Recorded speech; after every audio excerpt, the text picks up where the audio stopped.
everyone. I wanted to give a 30-day update to my 30-day decluttering challenge, and that is that today it is complete. Today it's actually only been 28 days, but I completed the project already, so I wanted to show the before and the after pictures. So here is the before.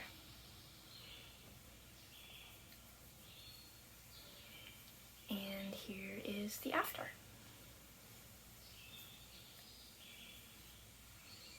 So one of the main things that I gained or learned from this project was actually just relearning something that I already knew. And it's actually something that I talk to my students about a lot, my ballet students. And it's the idea of setting big goals for yourself. And if you have a big goal, how do you achieve it? Well, the best way, in my opinion, is to break it down into smaller, more achievable goals that you can work towards on a daily basis. So you break this big mountain down into smaller steps that you know that you can take every day, and then you just add time to the equation. And then voila, you've achieved your goal. Not all goals are that easy to achieve, obviously, but I think that that's a good template to go from.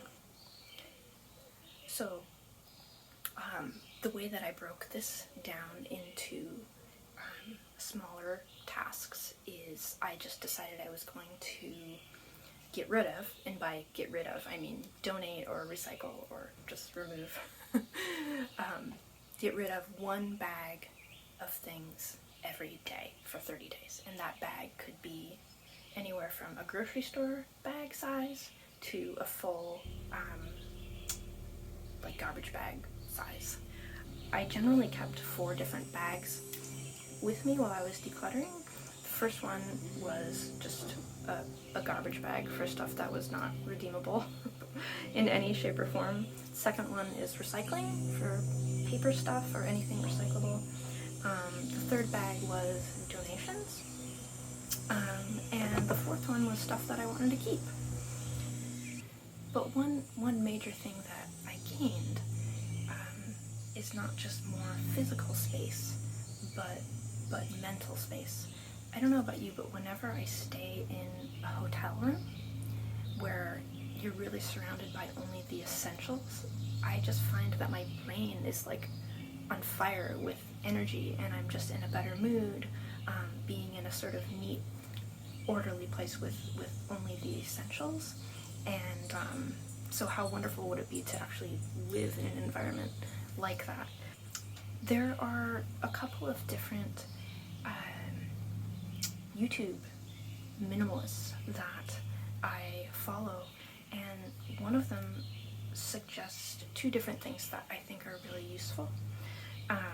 One of them is having a memory box, which was a huge relief to me because there are some sentimental items that maybe aren't really useful, like my grandfather's violin or my mother's childhood stuffed elephant, but I just don't have the heart to throw them away.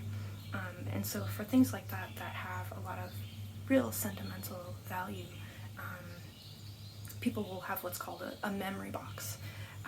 And so I do have a box or 2 for memories. Some other things are like letters that my grandfather used to write to me once a week by hand, and I just have never been able to throw away any single one of those. So it's good to know, I think, that even hardcore minimalists do have something called a memory box, so they're not completely heartless individuals. The other type of thing that I found really helpful is the idea of a maybe box. And the idea behind a maybe box is when you have something that you don't know if you should keep or get rid of, you put it in this box, and you label the box with the date that you put the thing in the box on, and then you try to label it also with a future date where you're going to open the box again and see if you still need it. So that could either be in a month or a year or whatever, and the idea hopefully being that you can make a better decision about whether to keep it or let it go after that time has passed. And odds are, if a whole year has gone by and 4 whole seasons have passed, and you don't need the thing or think of it or miss it, you probably don't need it. The appeal of minimalism for me is not just the idea of owning as few things as possible, but of valuing what you do own. There is a woman that I follow also on YouTube. Her channel is called Parkrose Permaculture, and I'll link it below. And one of the things she talks about is rejecting the idea of consumerism. Not so much that buying things is evil or anything like that, but the idea behind consumerism that once something is dirty or damaged or old, that you just get rid of it and buy a new version of that thing. And so, I did find some objects that are damaged and dusty and old, but that are beautiful and that I value and that I would like to repair and keep. One of the things I found is this beautiful lamp that my mother and I bought at some sort of antique store a few years ago. I think this lamp would be really beautiful if I can learn to fix it, and I've always wanted to learn to make lamps and wire lamps anyway, so I did decide to hold on to it until there's a time when I can fix it. Another way that I think the idea of consumerism can be a little bit dangerous sometimes is that it sort of promotes the concept that everything is a little bit disposable.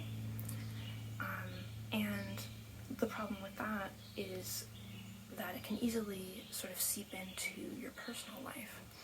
For example, with social media these days, it can a bit cheapen friendships and relationships that we have, to the point where, if you don't like someone's post one day, all you have to do is hit the defriend button and they're deleted, which I just think is a very unhealthy mindset to have, both with people and with the things in our lives. And that's not to say that I don't totally support cutting off ties with toxic individuals, but I do think that friendships and relationships are more valuable than social media can lead us to believe. So you might wonder, how can objects be toxic to your life? And for me, they were literally getting in the way of my life. Not only getting in the way of me physically, because I couldn't walk across certain parts of my house, but actually standing in the way of my life. So one example is that I've gotten really into cyanotypes, as some of you know. So I take photograms, and I'm learning all about alternative processes for taking photographs of all the beautiful nature that I see around me. And in order to really get good at that, I do need a proper darkroom. And right now, the only room that I could dedicate to becoming a darkroom is just full of stuff. And so every time I think, I'm going to make another cyanotype today, or try to make a cyanotype on glass, or something like that, then I'm stopped by the fact that the room that I really need to do this in is full of stuff. So that stuff is literally getting in the way of my life and of my creative pursuits and really of my happiness. So that's going to be one of my next decluttering projects, is going through that spare room and really making a proper darkroom out of it for my photography or photogramming? Is that a word? For my alternative photography projects. There were some things that are still sort of unsorted. I found so many books, wonderful books, beautiful books, art books, literature books, books on languages, just books about nature and birds that I just didn't want to part with. And I realized I don't have a proper bookshelf, really. I don't have the storage for a lot of things. So right now those books are just in a row, sort of on the edge of my porch.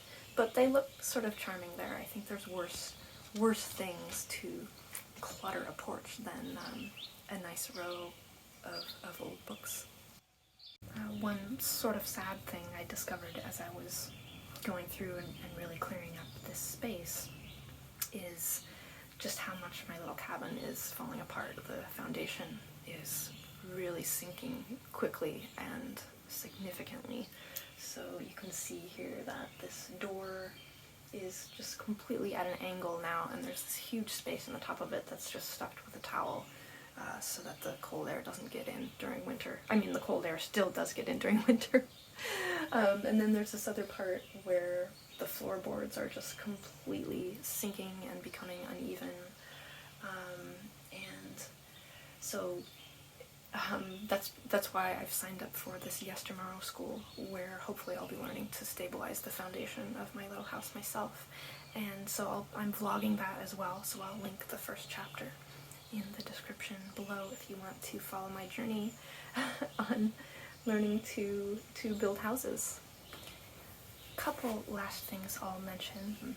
I was just stubbornly determined to do this whole thing on my own, which I did, but I sort of paid the price because the last few things here were these pretty big, heavy objects that I decided I was going to pick up and move down to the basement by myself.